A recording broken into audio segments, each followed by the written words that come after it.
Sí, capitán, estamos listos. Buenas noches a todos, espero que se encuentren bien. Saludos a todos los que están en diferido. Em, Saludos a todos lados. Ahora tenemos un nuevo integrante nuestro nuevo integrante está desde los Países Bajos, entonces seguimos siendo internacionales, ¿verdad?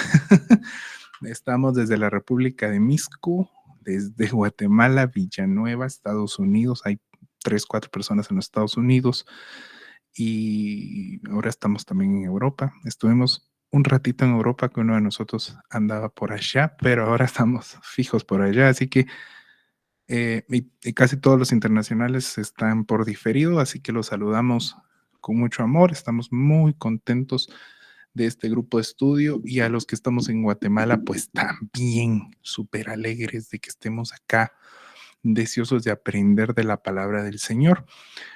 Hoy, antes de todo, pues vamos a culminar nuestro estudio del capítulo 4 de Efesios, si nos está acabando, ¿verdad?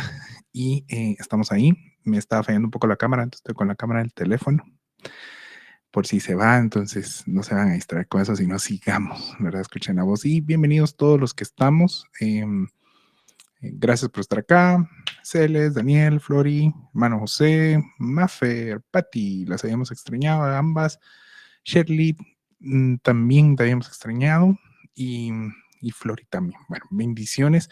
Qué bueno que están acá. Buenas noches y vamos de lleno al estudio. Hoy tenemos un estudio donde vamos a hacer un ejercicio dialéctico, se llama la cuestión, por culpa de Pablo, ¿verdad? Porque él es el que hace el ejercicio, porque eres un conocedor de estas técnicas de retórica griegas, ¿verdad?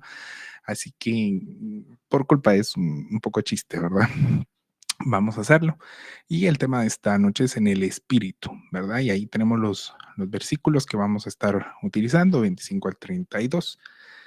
Hemos aprendido que la vida de aquellos que somos parte de la iglesia requiere de un nuevo ropaje. Lo aprendimos la semana pasada, ¿verdad? Estamos, bienvenidos los dos que se acaban de conectar, estamos en una dinámica de un nuevo ropaje, ¿verdad?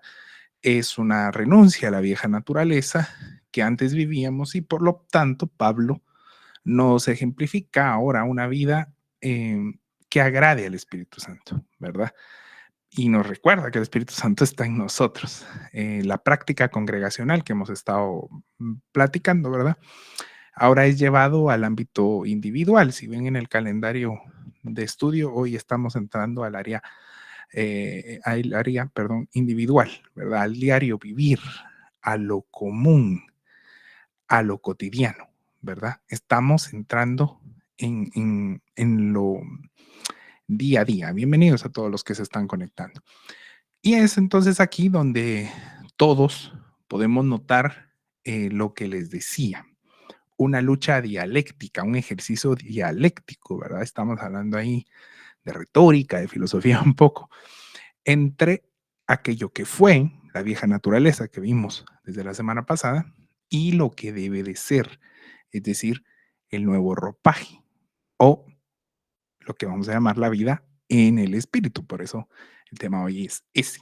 A consecuencia de ese despojo, ¿verdad? No se olviden de esa palabra, despojarnos, porque lo que Pablo nos decía, de la ropa vieja, de la vieja naturaleza y vestirnos con la nueva. Entonces, ese es el intro, de eso vamos a hablar hoy, de eso nos va a hablar la palabra hoy. Y vamos a encontrar este ejercicio dialéctico. Yo no soy ningún experto en estas cuestiones de retórica y filosofía, pero esto es una obra de arte que ejemplifica, creo que está hecha con inteligencia artificial, la dialéctica. Es poner dos polos generalmente opuestos para discutir y encontrar, no necesariamente en medio de ellos, pero sí tal vez de un lado u otro, o quizás en medio, pero en el caso de la Biblia no hay un en medio, sino es el lado del Señor, encontrar allí dos puntos que nos lleven a la reflexión. Y esta es la reflexión que hacen estos dos hombres. Esta es la reflexión de los dos personajes imaginarios que Pablo nos está planteando. Y el primero de este par, obviamente es un par, ¿verdad? Siempre. Ahí lo expliqué en mis palabras, ¿verdad? El primero de este par que va a entrar a juego es la mentira y la verdad, ¿verdad? Si lo quieren poner ustedes, mentira versus la verdad, ¿verdad? La mentira juega visitante y la verdad juega local, no sé cómo lo quieran ver, pero es este ejercicio el que Pablo va a estar haciendo. Si tienen ya por ahí su Biblia, vayamos al versículo 25, yo lo voy a leer en distintas versiones, distintos versos, no atañe, no mueve la verdad, no la perjudica, simplemente es que utiliza palabras que son más fácil para nosotros entender. El verso 25 dice, por lo tanto, dejando la mentira, hable cada uno a su prójimo con la verdad, porque todos somos miembros de un mismo cuerpo. Entonces aquí, las cosas que va a contraponer eh, el apóstol es la mentira y la verdad. En el reino de Dios, acá en la tierra, por supuesto, se fundamenta en la verdad del Señor Jesucristo. Nuestra fe está basada en la fe del Señor Jesucristo. ¿Cuál es el fundamento de nuestra fe? ¿Cuál es la roca, decimos nosotros? Si no estamos hablando de luchador, si no estamos hablando de la roca de nuestra fe, donde estamos construyendo, es el Señor Jesucristo. Él es, aunque nos cueste en la filosofía que manejamos en estos días, Él es la verdad absoluta. ¿Sí? Pregunta de examen, les dicen ahí, ¿existe la verdad absoluta? Sí existe. ¿Quién es la verdad absoluta? El Señor Jesucristo. ¿Sí? Solo el Señor, ¿verdad? Nosotros, por ende, ya no somos una fe de rituales, no somos una fe basada en lo que aparenta y mucho menos una fe que dé lugar a la hipocresía. ¿Sí? La marca distintiva de nuestro evangelio es la lucha constante entre la verdad de Dios contra la mentira del reino de las tinieblas. Esta lucha del bien y el mal es lo que vemos en Apocalipsis, ¿sí? Algún día estudiaremos Apocalipsis. Esta lucha donde el bien va a ganar, lo vemos desde Génesis hasta el Apocalipsis. Y acá no es la excepción. Y la lucha se centra entre la mentira y la verdad. Estas dos, miren que están ahí interactuando entre ellas cordialmente. Y en esta lucha es una lucha de polos opuestos. Lo que el apóstol nos está diciendo es que debemos dejar, despojarnos, dicen otras versiones. Es la misma palabra que el apóstol utiliza cuando dicen despójense de la vieja naturaleza, del ropaje de la vieja. Es decir, en nuestra vida debe de despojarse, debe de quitarse la mentira porque nosotros como un ente que somos, como iglesia, como el cuerpo de Cristo, habitamos en un lenguaje de verdad. ¿Sí? Otra vez. Nosotros, como el cuerpo de Cristo, habitamos en un lenguaje de verdad. No hay otra forma de comunicarnos para nosotros. Entonces, los cristianos debemos hablar la verdad entre nosotros. ¿Qué debemos hablar nosotros? Pregunta examen. La verdad. ¿Sí? Lo que el apóstol nos está diciendo es, dejen de hablar casacas, hermanos, ¿verdad? Digan la verdad. No podemos dar lugar, entonces, ojo acá, enciendan sus alarmas. No debemos dar lugar a las mentiras que se pregonan en lo social, tampoco a las mentiras que se pregonan en lo cultural, tampoco a las mentiras políticas, ni a las religiosas que existen. Hay mentiras religiosas, lamentablemente, ni a las de nuestro contexto, que hoy se creen, ¿verdad? Hay mentiras en nuestra cultura, hay mentiras en el mundo. Y muy importante, tenemos que tener cuidado de no anteponer, de no anticipar una mentira del reino de este mundo a la verdad del evangelio, ¿verdad? Y acá les hago una pregunta. No necesitan contestarme, si quieren contestar en el chat, contesten, si quieren abrir su micrófono, háganlo. Pero acá el apóstol Pablo nos está planteando, perdón, esta primer diálogo entre mentira y verdad. Entonces, si él nos dice que nosotros debemos de habitar en la verdad, como el cuerpo de Cristo que somos, ¿tendrá cabida en en el habitar en la verdad las medias verdades? Pregunto, ¿verdad? En especial las medias verdades que los falsos evangelios pregonan, ¿verdad? ¿Tendrá cabida eso? Deberíamos de ser muy permisivos, no dice la primera persona, ¿Deberíamos de ser permisivos con aquellas cosas que no tienen sustento en el evangelio? Yo creo que no. Ahora, yo soy una persona muy radical, ustedes me conocen, todos somos amigos.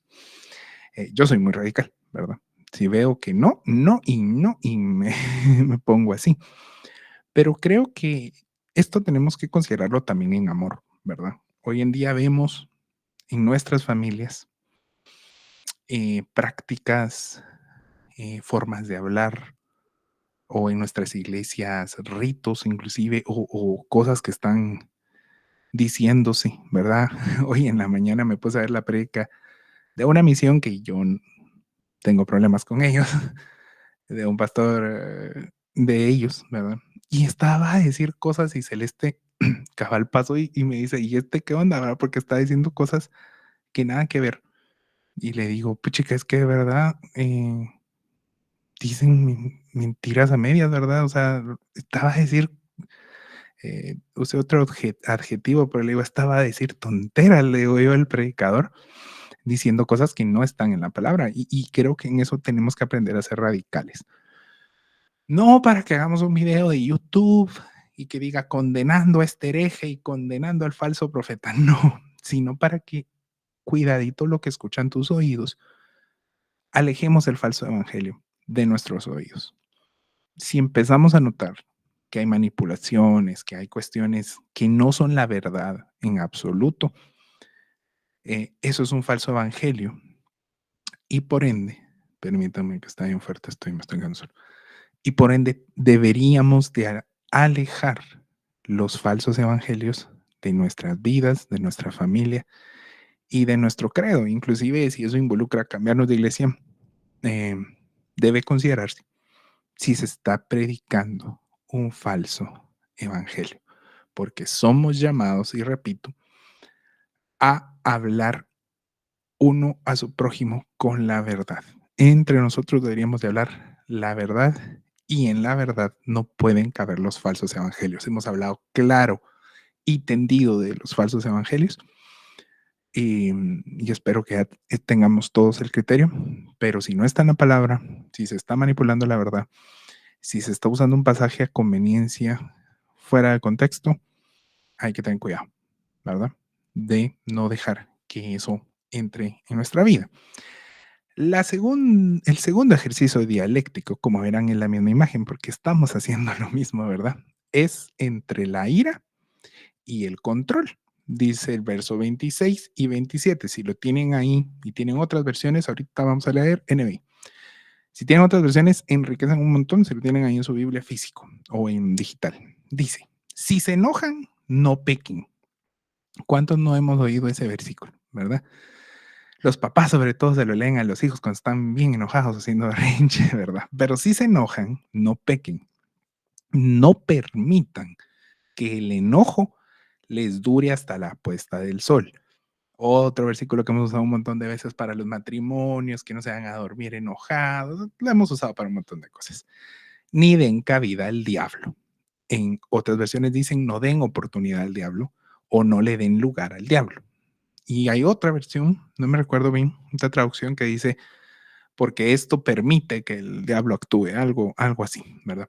Y es bien interesante, antes de continuar, esto lo voy a decir fuera de, porque esta cuestión que dice ni den cabida al diablo no está relacionada, perdón, no está desconectada de lo que viene hablando, sino que el enojarse y pecar o dejar que el enojo dure más es lo que le da cabida al diablo. Hay que tener ahí atención. No sé si ustedes sí lo habían visto así, pero yo lo separaba, la verdad. Entonces, ahorita estudiándolo y todo, me di cuenta, ok, lo que le da cabida al diablo es eso, el enojo. Y entonces me llevó a pensar en el estudio, en el análisis y en leer comentaristas que realmente está hablando de la ira descontrolada y cuál es su contraparte, controlarse. Ok, me voy a enojar, porque dice si se enojan, no dice no se enojen. ¿Sí? ¿Cuántos son enojados acá? Levanto mis dos manos, ¿verdad? Si se enojan, porque les va a pasar, porque es normal, no pequen, ¿sí?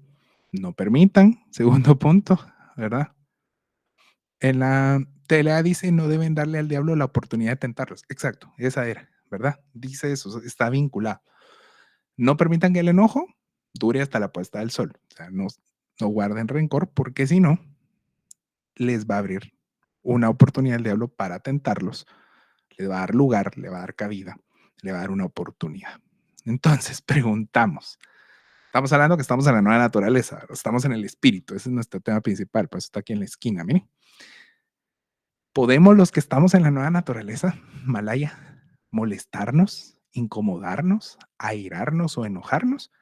La respuesta es sí, sí podemos, pero tenemos que tener cuidado, porque inclusive hay cuestiones muy espirituales para enojarse mucho, ¿sí? Digámoslo así, en evangélico, hay un enojo santo. Y eso lo podemos ver en Jesús con las mesas. ¿Se recuerdan todos de los dos pasajes que hay de Jesús que tira las mesas y les pega latigazos y de todo? ¿Se recuerdan esos pasajes?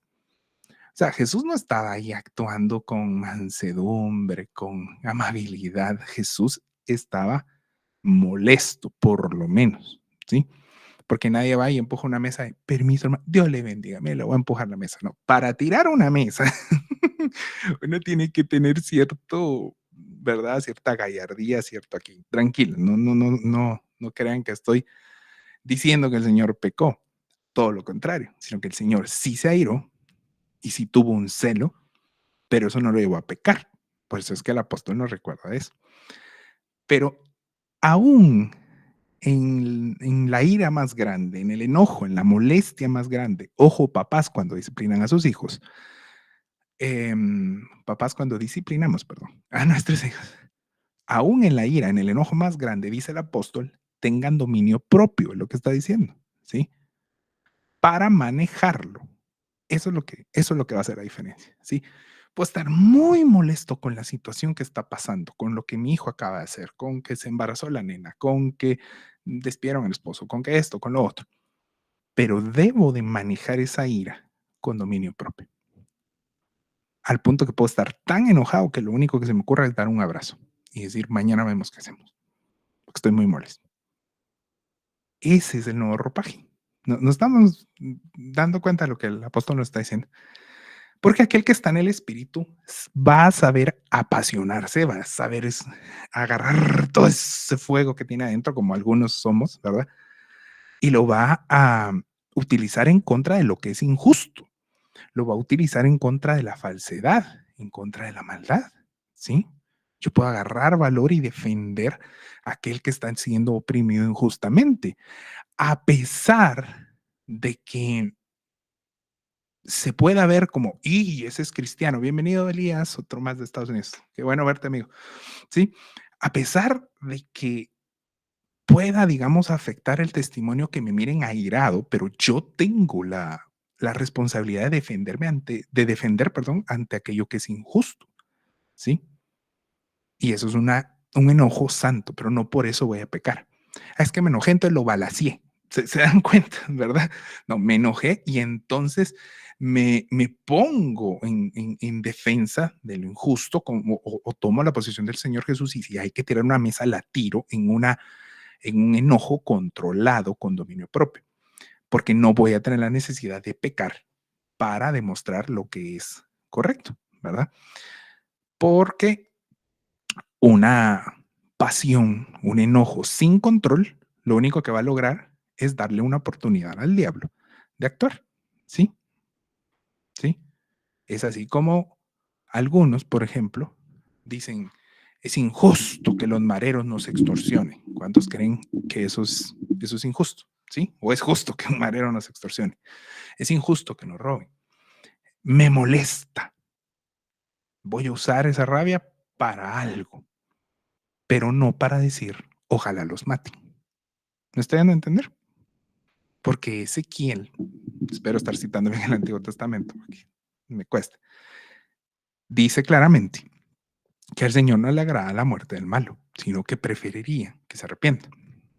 Van conmigo ahí, les estoy dando ejemplos prácticos porque Pablo está siendo práctico. Entonces yo me puedo molestar por la injusticia, pero eso no me tiene que llevar a pecar y a decir, porque el Señor Jesús dice, el que se imagina la muerte de alguien, ya está pecando, ¿sí? Entonces tengo que tener cuidado ahí. Puedo molestarme si puedo hacer algo para defender lo que es justo sin pecar, debo de hacerlo. Tal vez no debo hacerlo, puedo hacerlo, pero debo de controlarme en esta dialéctica de entre la ira y el control, el dominio propio, ¿verdad? Esto implica que nuestro llamado a predicar, a proclamar, a defender con firmeza nuestra fe, debe de ser tomado, especialmente en contra de los falsos evangelios que hoy se predican, ¿sí? Como uno de la inclusión incondicional. Hay una cuenta de Instagram que yo seguía y dejé de seguir, ¿verdad? Que criticó las medidas que el nuevo gobierno de Estados Unidos está tomando, indiferentemente que somos afines o somos en contra. Las criticó por la injusticia, por todo. Iban bien, pero de pronto dicen, y nos aliamos a la obispa que dijo y le dijo al presidente, ahí estamos mal, porque estamos en nuestra molestia de ver este presidente que se va a llevar a nuestros amigos que están acá con nosotros y etcétera, aliándonos al pecado. Estamos aliándonos ante una persona que habló de que existen niños transexuales, de que existen niños LGTB. No encuentro la necesidad de esta obispa de haber dicho los niños, porque no dijo solo personas, no, hay niños, ¿verdad?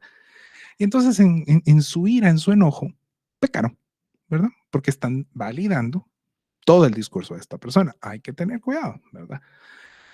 Porque los mismos extremos, y por eso usé este ejemplo, el amor a la justicia, es que tengo un celo santo, diríamos los evangélicos, no nos puede habilitar, no nos habilita a odiar a los que piensan diferente. Ahí es donde tenemos que tener un cuidado con el tema de aborto, temas LGTBQ, transgénero, etcétera. Tenemos que tener cuidado porque debemos aborrecer al pecado. Debemos tener la gallardía de defender la justicia, predicarle el evangelio a estas personas con la salvedad de que probablemente perdamos su amistad si no lo hacemos con amor o aún haciéndolo con amor lo perdamos, pero no por ello ir con odio a acercarnos a ellos porque son infieles, ¿verdad? Esos son temas que le corresponden más a otra religión, ¿verdad? Nosotros somos llamados entonces a amar la verdad con pasión. Bien, venimos en el tema y hablamos verdad, mentira. Vamos a amar con pasión, vamos a tener un poder de fuerza, una dunamis con sentimientos, con pasiones fuertes, pero no es una licencia para odiar, de perder el control, ¿verdad? Y mucho menos sembrar una semilla de odio que dure días, que dure semanas y meses, que eso es lo otro que dice el pasaje, que no se ponga el sol, ¿verdad? No es literal, ¿verdad? Ay, tengo que pedir disculpas antes de que se acabe el día. No se trata de un literalismo, sino es, si tú no controlas la ira, puedes prolongar un odio, un resentimiento por días y eso no agrada, eso no es de la naturaleza de la vida en el espíritu. Siguiente, porque miren, es bien bonito porque Pablo está planteando varias cuestiones prácticas que están entrelazadas por la vida en el espíritu, pero no necesariamente tiene que ver una cosa con la otra, sino que son cosas específicas que él luego va a entretejer. La siguiente discusión o la siguiente dialéctica que tenemos acá es entre la avaricia y la generosidad. Y dice, muchos lo leen y dicen, no, está hablando de los ladrones. No está hablando de eso. Dice, el que roba, no robe más, sino más bien que trabaje, haciendo con sus manos lo que es bueno, a fin de que tenga que compartir con el que tiene necesidad. Esto está en la NBLA, Nueva Biblia, Las Américas. La avaricia es lo que motiva el robo. Ay, ustedes que tengo necesidad, robo por necesidad, ¿verdad? Qué frase tan rara, ¿verdad? Hay casos, pero son la minoría, ¿verdad? Realmente lo que está detrás del robo es la avaricia, es quiero tener sin esforzarme lo que cuesta, ¿verdad? Para conseguir. La nueva naturaleza en el espíritu nos pide generosidad, donde nuestro corazón decía robo, ¿verdad? La nueva naturaleza en el espíritu nos dice generosidad, ¿sí? Y no dice sea generoso el que tiene en abundancia. Dice seamos generosos, ¿verdad? Ojo ahí, ¿verdad? Eh, ¿Cuántos conocen gente que es muy generosa y no tiene precisamente muchos recursos? Y al revés, mucha gente con recursos y que se aferra hasta el último centavo, como el tío MacPato, ¿verdad? Entonces, lo que dice el pasaje es que con el fruto de nuestro trabajo, aunque sea poco, ¿verdad? Seamos generosos ante la necesidad. Inclusive me atrevería a decir que acá nos anima a que busquemos una necesidad, ¿verdad? Ok, necesito buscar quién necesita para compartirle. Es lo que se puede entender, ¿verdad? Y esto, la generosidad no es un acto de solvencia moral como se hace hoy en día en muchos lados, inclusive en muchas iglesias, ¿verdad? Ahora con lo de los influencers, ¿verdad? No se trata la generosidad de andarse tomando fotos de cómo estoy apoyando al pobre, ¿verdad? Le voy a dar una cajita, pero necesito, es necesario. Así me dijeron en un lugar que hace acción social. Mira, es necesario tomarse fotos que viendo cómo la están entregando. Y así que es necesario porque habían unas cuestiones políticas de por medio, pero digo yo, bueno, el fin es ayudar, el fin es ser generoso o el fin es, miren, nos estamos ayudando, ¿verdad? Y a veces lo hacemos a nivel iglesia, ¿verdad? Es un acto cristiano la generosidad de romper con la avaricia. Miren, es muy bonito. Tiene que ver mucho con el asunto también de la ofrenda en cuestiones financieras, ¿verdad? Es un acto cristiano de romper con la avaricia para decir esto, perdón, con el pensamiento de la avaricia que nos haría decir, esto es mío, es fruto de mi esfuerzo, de mis manos. Yo soy el Dios que provee en mi hogar. ¿Sí? Ojo, tengamos cuidado. Lo que la generosidad va a romper es ese espíritu de avaricia que dice mío, mío, mío, ¿verdad? Como las garcitas de Nemo, ¿verdad? Mine, mine, mine, mine, ¿verdad? Tenemos que tener cuidado de no caer en ese juego. ¿Y cómo no caigo en ese ropaje de la vieja naturaleza siendo generoso? ¿Sí? No les voy a dar ejemplo de dónde, pero en las calles hay necesidad. Y sí voy a dar un ejemplo. Va, está bueno. Un ejemplo que a mí me incomoda demasiado. No está bien que hayan niños en la calle. ¿Sí? No está bien que haya una señora con un bebé de la misma edad de mi bebé, ¿verdad? Puedo hacer ahí, identificarme con eso. Que a nosotros nos cuesta en una casa y ella está en la calle, no está bien. Entonces, si yo veo esa necesidad, yo debo de ser generoso, no para volverme el mesías de la gente, sino que si hay una necesidad y sobre todo una cercana, ¿sí? Si nosotros vemos una necesidad cercana en la iglesia, vayamos, démosle una ofrenda. Miren, las mejores ofrendas son las que uno mete en un sobrecito, está la hermana orando y ¡pum! Se lo ponen en su bolsa, se lo ponen algo y no se dice nada. O se le da a un hermana de la iglesia, le digo, llévele eso. ¿Y quién se lo dio? No, no, no, no, no.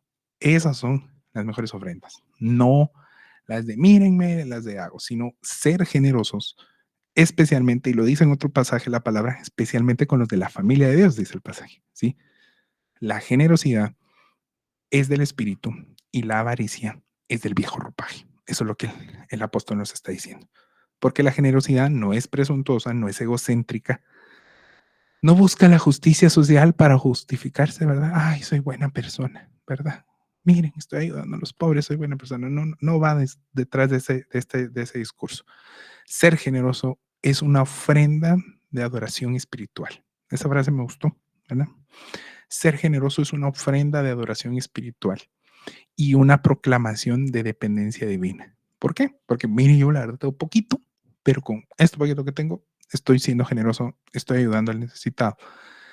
Y no para que el Señor nos retribuya, que por ahí lo hace, que bien, por ahí no lo hace, igual Dios es Dios, pero si es una adoración, es una ofrenda, es una forma de adorar, porque hay necesidad y estoy ayudando al necesitado. ¿Cuántos salmos, proverbios hay acerca de este tema, verdad? De ayudar al necesitado. Es más, el apóstol está citando acá Salmo 4:4, entre otros versículos del Antiguo Testamento. La siguiente, como voy con tiempo, vamos bien. La siguiente dialéctica que tenemos es la corrupción contra la edificación. No la corrupción que está de moda en los congresos, sino la corrupción que acá nos está hablando el apóstol, no salga de la boca de ustedes, dice el pasaje, verso 29, ninguna palabra mala. Cito lo que dicen otras versiones, ofensiva, obscena, perdón, corrompida era aquí, ¿verdad? Literalmente, puse dos veces mala, ¿verdad? Ninguna palabra ofensiva, obscena, mala, que literalmente la palabra significa corrompida. Si no estoy mal, la 60 todavía usa la expresión corrompida. Sino solo la que sea buena para edificación. No salga de la boca de ustedes ninguna palabra mala, sino solo la que sea buena para edificación.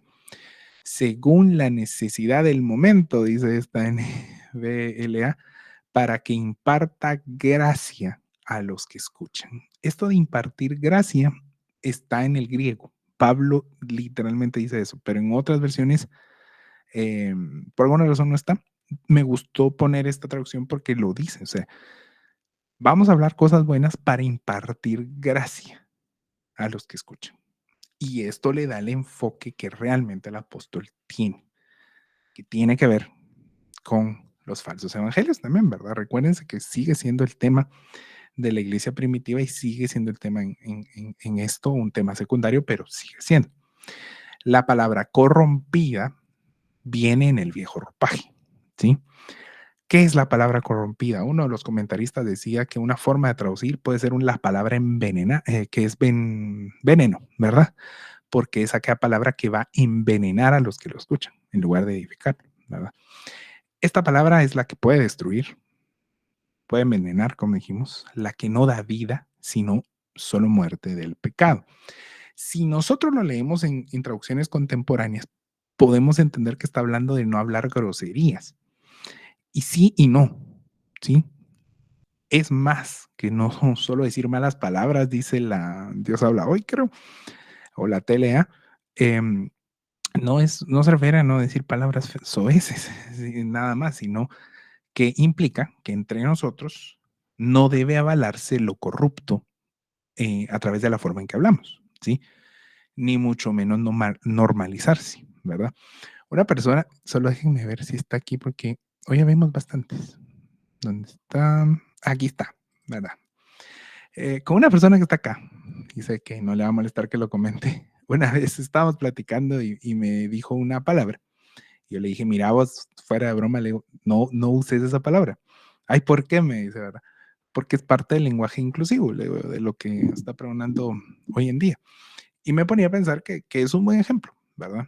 Tengamos cuidado de no adaptar palabras que aunque puedan sonar chistosas, puedan sonar reales, em, no es que lleguen a validar, pero sí no son parte de un lenguaje correcto, ¿sí? Sino que son parte de una corrupción.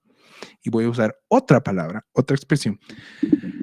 Y no es para que se sientan mal si ustedes lo usan en redes sociales ni nada, pero por ejemplo, normalizar entre nosotros decir los perrijos. Tranquilos, no se desconecten. ¿Es pecado? No, pero es corrupto, ¿sí? Los hijos son los hijos, los seres humanos. Y aunque las mascotas son lo máximo y yo amo a mi gata porque siempre me hace compañía de la fregada, no es un hijo, ¿sí? Y si yo normalizo, o si yo, bueno, les digo, ya a la gata le digo mija, ¿va? Fue así de cariño, pero si empieza a temblar, yo voy a jalar a mi hijo y a mi hija y la gata, Dios te guarde, mi hija, y salgo corriendo, ¿verdad? Porque entiendo esa validación. Algunos dirán, no, ¿cómo vas a dejar? Sí, está bien, pero tengamos cuidado de no corromper ni siquiera con lo que hablamos el orden de las cosas no naturales, de las cosas del diseño divino, ¿verdad? No que hay algunos cristianos que, por ejemplo, dicen es que todos, ¿verdad? ¿Verdad? O la necesidad de decir hombres y mujeres, ¿verdad? Si se entiende el español, tengamos cuidado de no hablar cuestiones que están corruptas, ¿verdad?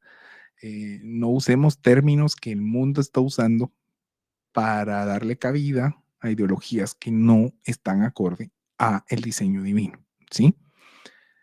Puede ser muy radical, puede ser muy extremista, sí, pero son palabras que pueden llegar a corromper porque entonces nos alinean a algo que está en contra de nuestra verdad del evangelio.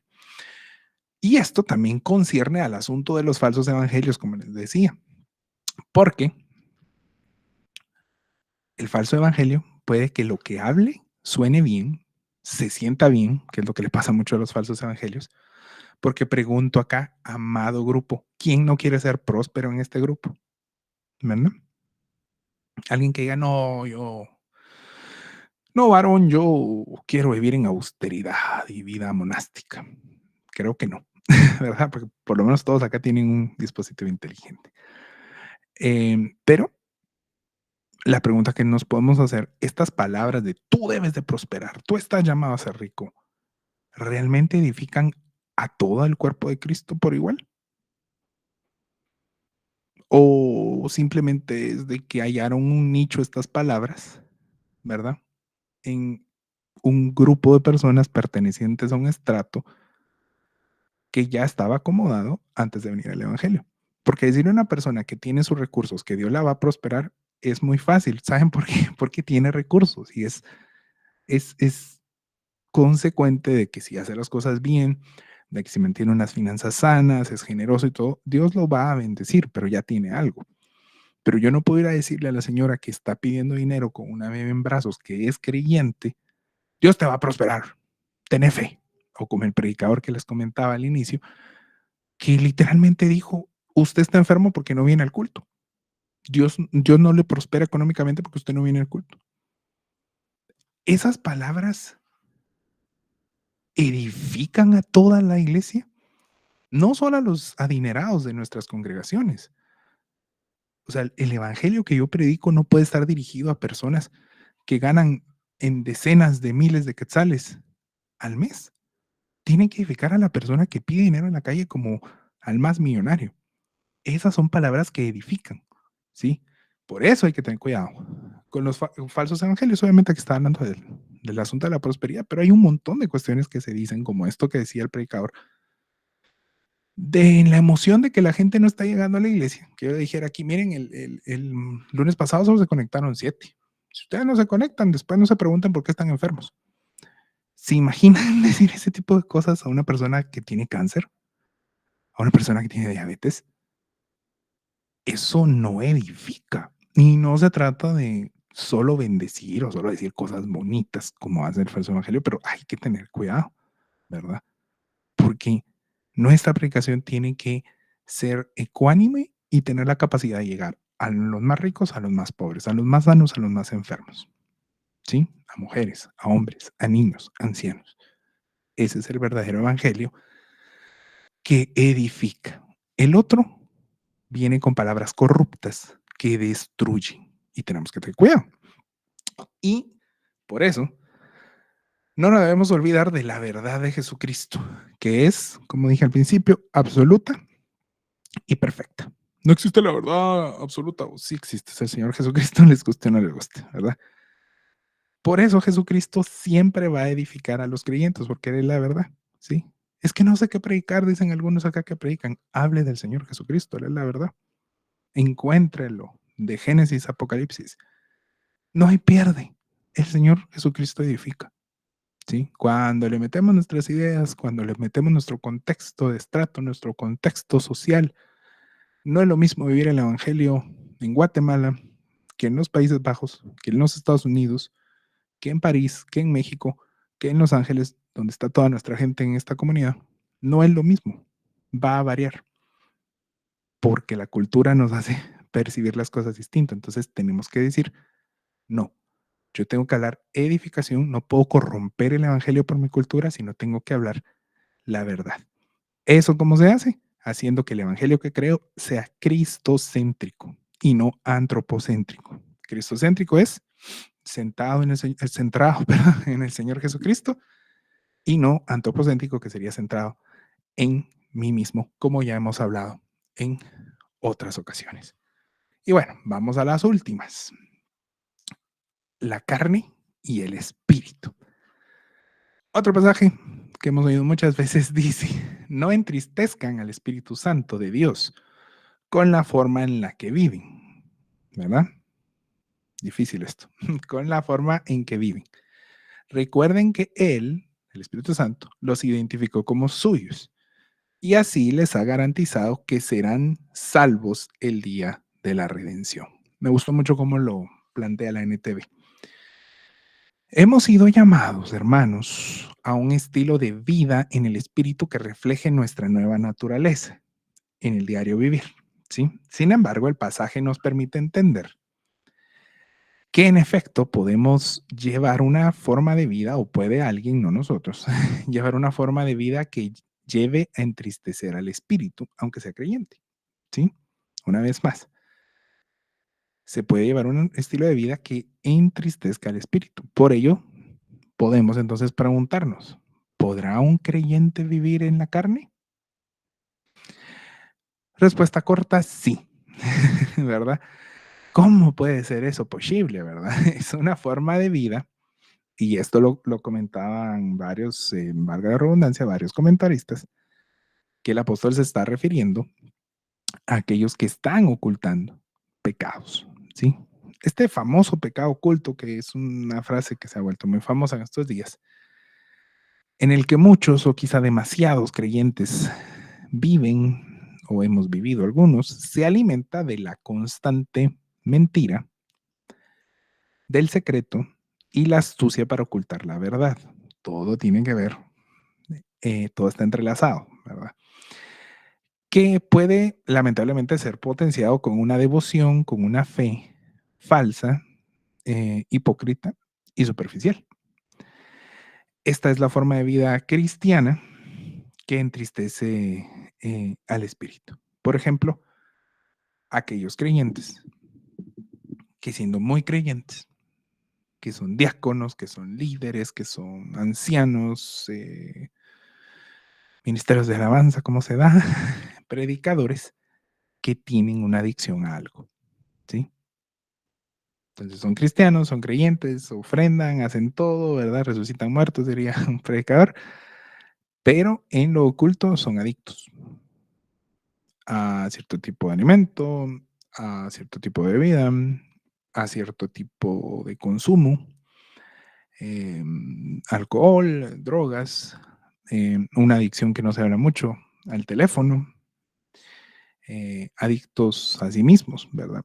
Y esta son un estilo de vida, como dice acá, ¿verdad? La forma que se vive, que sí entristece al Espíritu Santo. Así que tenemos que hablar de esto, aunque sea un poco incómodo. Pablo nos enseña en los primeros capítulos de Efesios, si se recuerdan, sobre todo en el primero, ¿verdad? Que la vida espiritual se construye a través del arrepentimiento, ¿verdad? ¿Se recuerdan? De la confesión y de la respuesta al acto de predestinación de Dios que nos llevó a la rendición total, a la verdad de Jesucristo. No sé si se recuerdan que vimos eso. Es decir, no es coherente una vida parcial en el espíritu. Nosotros necesitamos una rendición total. Si vivimos en el espíritu, tenemos seguridad total de salvación, que es lo que nos está diciendo en la última parte del pasaje. ¿Sí? Los que son calvinistas acá, ahí te dicen, salvo siempre salvo, ¿verdad? De lo contrario, hay una peligrosa tendencia a caer en el moralismo religioso, que ya hemos platicado innumerables veces en este grupo y a nivel personal con muchos de ustedes, ¿verdad? Que va a buscar por los ritos, por las apariencias, em, hacer cosas que los hagan sentirse de ser salvos. Como este predicador que les decía, ¿sí? Venga todos los cultos y eso le garantiza su salvación, ¿sí? Y después se contradijo a sí mismo porque dice, no importa que sirvan acá porque hacen esto y de ahí pecan en la casa. Entonces, ¿cómo estamos, varón? Si vengo al culto, ¿soy salvo o no? Defínase. Pero esto es un problema que puede que a veces ignoremos, ¿verdad? Puede que seamos muy cristianos y todo, pero estamos entristeciendo al espíritu con nuestra forma de vida. ¿Nos hace eso necesariamente personas malas? No, pero sí que estemos conscientes de vivir una vida que procure no entristecer al Espíritu Santo. Eso implica escuchar al Espíritu Santo para que nos diga con esa suavidad que la caracteriza, esto no me gusta, esto que está haciendo no me gusta. Pero la Biblia no dice si sí o si no, no, pero no me gusta. Y como decía la semana pasada, mejor pasarnos de muy santitos y muy legalistas es más es más beneficioso pasarse de legalista que de liberal, ¿verdad? Porque cuando no estamos entristeciendo al Espíritu Santo, podemos tener la certeza de la hermosa esperanza de la eterna redención, que dice el pasaje, ¿verdad? Porque el creyente que está en el Espíritu cree esta promesa y sabe que está sellado, sabe que está marcado para el día de redención. Así que si optamos por la vía de la carne, vamos a entristecer al Espíritu, pero si optamos por la vía en el Espíritu, Él estará feliz. ¿Para que nos ganemos su amor? No, para que sea coherente nuestro estilo de vida a esto, querer agradarle, no para ganárnoslo, sino para querer agradarle. Y por último, acá cierra Pablo y va a cerrar como él lo sabe hacer muy inteligentemente, muy gloriosamente, poniendo en contraposición la vieja, no la suegra diría Dante, sino la vieja naturaleza y la nueva naturaleza, ¿verdad? Dice el pasaje, sea quitada de ustedes toda amargura, enojo, ira, gritos, insultos, así como toda malicia. Ya puso lo que hace la vieja, ahora va a decir lo que hace la nueva. Sean más bien amables unos con otros, misericordiosos. Perdónense unos a otros, así como también Dios los perdonó en Cristo. Pablo está haciendo una conclusión práctica que nos va a dejar un reto importante. ¿Tenemos tendencia a la violencia desmedida con nuestros hermanos a nivel individual? ¿Se nos da eso de violentarnos contra los demás? ¿Verdad? Bueno, es tiempo de abandonar esta violencia, esta ira, esta vieja naturaleza por el ejemplo de Cristo. Y acá les dejo 3 pensamientos. Los van a ver en el PDF. ¿Qué dice? Nos perdona Dios en Cristo inmerecidamente. Una vez más, nos perdona Dios en Cristo inmerecidamente. Ya saben cuál es la respuesta. Perdonemos entonces inmerecidamente. ¿Sí? No, es que no se merece mi perdón. No, no, no, no. ¿Nos tiene Dios en Cristo misericordia? Ustedes ya saben la respuesta. Seamos misericordiosos. ¿Es Dios en Cristo amable y bondadoso con nosotros? Entonces, seamos nosotros así con los demás. Esto tiene que ver mucho en un aspecto soteriológico, es decir, en cuanto a la salvación y también armatológico por el asunto del pecado. Pero, miren, así como Dios nos trata, así debemos tratar a los demás. Y esto tiene que ver también en el perdón. Sí, en el perdón de nuestros pecados. Mateo 6, 12, 14 al 15. Ustedes saben que está en Mateo 6, 12, 14 al 15. El famoso Padre Nuestro. ¿Qué dice el Padre Nuestro? Y perdónanos como nosotros. ¿Sí? ¿Y qué dice el 14, 15? Porque el que no perdone, ¿el Padre qué? No le va a perdonar. Vayan y lo leen. Vayan y lean Mateo 6, 12 y 14 y 15. Dios como Padre espera que de la misma forma que Él nos da sus bondades, nosotros así seamos con nuestros hermanos y nuestro prójimo. Pues esta es la forma auténtica de vida en el Espíritu. Ser espiritual no quiere decir andar tirando rayos, te vas a ir al infierno y todo, sino una actitud más acorde a la que Dios tiene con nosotros. Como les decía, toda esta parte va a ser práctica y lo está haciendo. Concluyamos entonces de lo que el apóstol nos está diciendo. Nuestra responsabilidad como creyentes es llevar el campo de la práctica a nuestra fe, ¿sí? Es llevarla a la práctica y no solo quedarnos con un asunto místico, espiritual interno. Tiene que vivirse, tiene que evidenciarse. La semana pasada hablamos que es como un uniforme. Tenemos que tener el uniforme cristiano y eso no es el meme este de cómo se viste uno para una iglesia, ¿verdad? Sino tiene que evidenciarse que somos diferentes. Pero para esto la clave va a ser despojarnos por completo, lo dice el verso 31, despójense. No es ponete encima la chaqueta de cristiano, sino es quítate la mascarería Box Day. Quítate eso viejo, que solo es de la mentalidad de la carne, y así podrás reflejar un estilo de vida que llevemos correcto. No estamos en el mundo solamente para ser salvos por una confesión y esperar a que Cristo venga. Sí, hay que abandonar esa cultura de ya soy salvo, ya soy salvo y ojalá Cristo venga mañana que toque pagar el impuesto de circulación. No, abandonemos esa cultura escapista, ¿verdad? Y sepamos que si somos salvos y no somos sandismas, no fuimos crucificados con Jesucristo para obtener salvación y morirnos. Si ese no es nuestro caso, quiere decir que tenemos una responsabilidad social y cultural de que se ponga la chaqueta de cristiano, mi mamá, y como cristianos tenemos compromiso real para que se evidencie en nuestras actitudes externas, es decir, se evidencia lo interno en lo externo, no al revés. Que nos pongamos falda de cristiana, que nos pongamos saco de cristiano, ya no digamos buenos días, digamos bendiciones, amado. Sí, eso no, no es de afuera para adentro, es de adentro para afuera. Que lo que está adentro transforme la forma en que nos comportamos en lo exterior. Es tiempo entonces que atendamos este llamado a vivir una vida en el Espíritu. Amén. Espero que digan que sí. A partir de este punto vamos a empezar a ser retados a vivir una vida individual. Por eso cambia el tema. Acorde a las personas que están en el Espíritu. Luego, y este tema, ese tema yo espero que se conecten bastantes. Vamos a hablar de cómo es una vida cristiana a nivel familiar. Y ahí van a llover tomatazos, diría mi maestro de contabilidad. ¿Sí?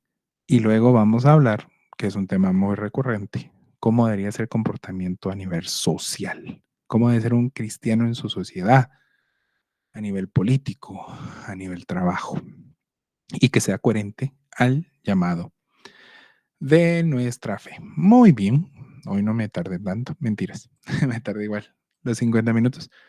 Qué bueno verles, oro, porque esto que el apóstol nos está diciendo les incomode, porque a mí me incomoda un montón. ¿Saben por qué? Porque yo quiero vivir en pecado, porque esta naturaleza pecaminosa me lo pide, pero que nos incomode y que nos rete a ya no estar pecando, a ya no estar asumiendo que por ser religiosos estamos viviendo en el Espíritu, sino que demos un paso más adelante, mejoremos, seamos mejores creyentes en nuestra familia y en la más importante de las iglesias que tenemos, que es la familia, y en la segunda, que es la iglesia a la que nos congregamos o a la que frecuentamos, o esta comunidad, pues, ¿verdad? Así que es mi deseo que esto que el apóstol nos está poniendo, lo asimilemos como un reto para cambiar cosas, para abandonar cosas si es necesario, para tener una vida espiritual coherente. Amén.